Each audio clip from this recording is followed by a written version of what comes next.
네, 큐브의 키워드는 왜라는 키워드를 가지고 왔습니다. 또래 중학생에게 술을 먹이고 성폭행한 중학생들에게 1심보다 줄어든 징역형을 선고한 항소심 판결에 검찰이 상고하지 않기로 했습니다.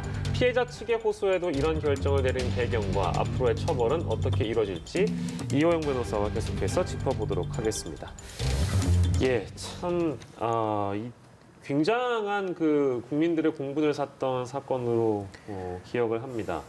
여중생에게 술을 먹게 해서 정신을 잃게 만들고 성폭행한 사건입니다.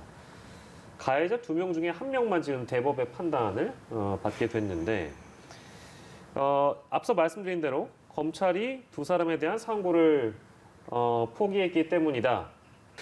인천 여중생 성폭행 가해자들과 관련된 내용 저희 좀 다루고 있는데요. 일단 검찰이 2사람에 대해서 상고를 포기했기 때문에 가능한 일입니다. 이거 이유가 무엇인지 먼저 좀 짚어볼까요, 변호사님?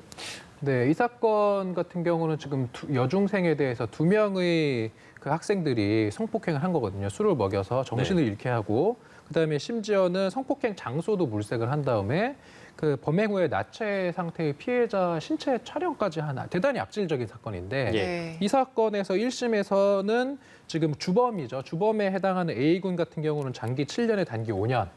그다음에 이제 공동 정범인 B군 같은 경우는 장기 6년에 단기 4년 선고받았다가 항소심에서 감형이 됐습니다. 예. 그 감형된 이유에 대해서 항소심 재판부는 이제 수법이 충격적이긴 하지만 예. 당시 형사 미성년인 만 14세를 벗어난 지 얼마 안 된 시점에 인격이 성숙하지 않은 상태로 범행 결과를 진지하게 고민하지 않은 채 범행했다라고 해서 감경을 해준 그런 사건이어서 좀 피해자 입장에서는 도저히 받아들일 수 없는 좀 그러한 사건이 아닌가 개인적으로 그렇게 봅니다. 네, 네. 사건에 대해서 짚어봤는데 지금 일단 B군의 상고장이 어제 법원에 접수가 됐고 상고가 인정이 됐습니다.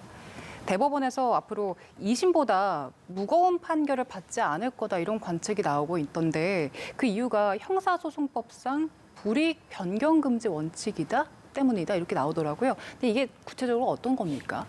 이제 어떤 판결이 선고됐을 때 항소를 할 수 있는 측은 검찰 측과 이제 피고인 측이 예. 있어요.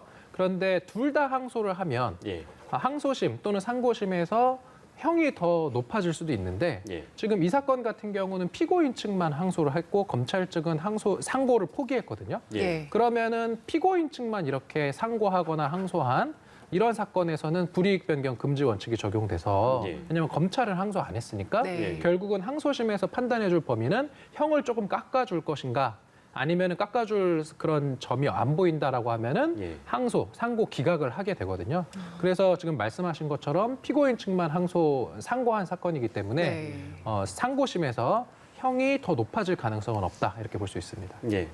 항소심 재판부의 언급을 함께 보실까요? 수법이 충격적이다.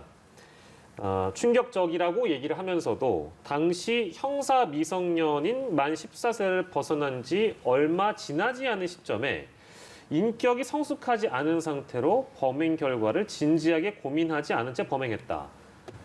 이게 양형 배경의 설명인 것 같아요.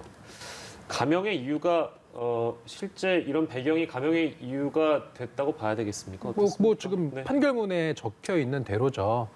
이제 변호사 일을 하면서 사실은 많이 부딪히는 경우가 이런 거예요. 그러니까 이제 형사사건 변호는 대부분 거의 한 90%는 다 죄를 지은 사람들이고 한 예. 10% 정도만 정말 죄를 안 지었는데 억울하게 기소된 그런 케이스를 보게 되거든요. 예. 그러면은 이제 90%의 유죄 사건 같은 경우는 보통 변호사들이 이제 변호인으로서 이제 변론에 집중하는 게 바로 양형.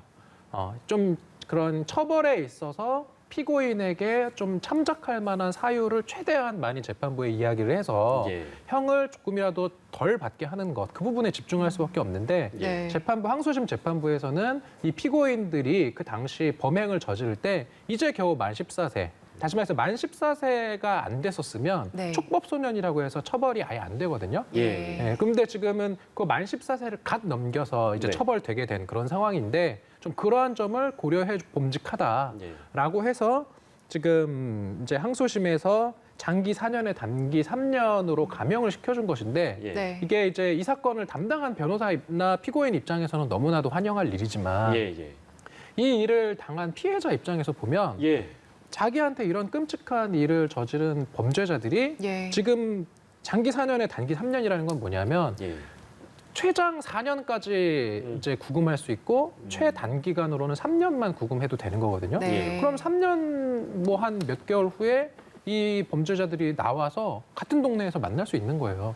그러면은 피해자 입장에서는 본인이 당한 이 범죄의 어떤 죄질에 비해서 이 범죄를 저지른 자들이 받은 처벌이 너무나도 약한 거 아니냐 이런 생각이 들 수밖에 없는 그런 상황인 것 같습니다. 예, 지금 뭐 피해자 어머니께서도 그 가족들이 고통받고 있다고 뭐 상고해달라 이렇게 검찰에 지금 요청하고 있는 그런 상황이라고 합니다. 과연 이 감형의 배경 내지는 사연들이 국민들에겐 또 어떻게 다가올지도 참 의문이라는 생각이 듭니다. 저희 사건 하나 저희 다루게 됐습니다. 오늘 사건 큐브는 이호영 변호사와 함께했습니다. 고생하셨습니다.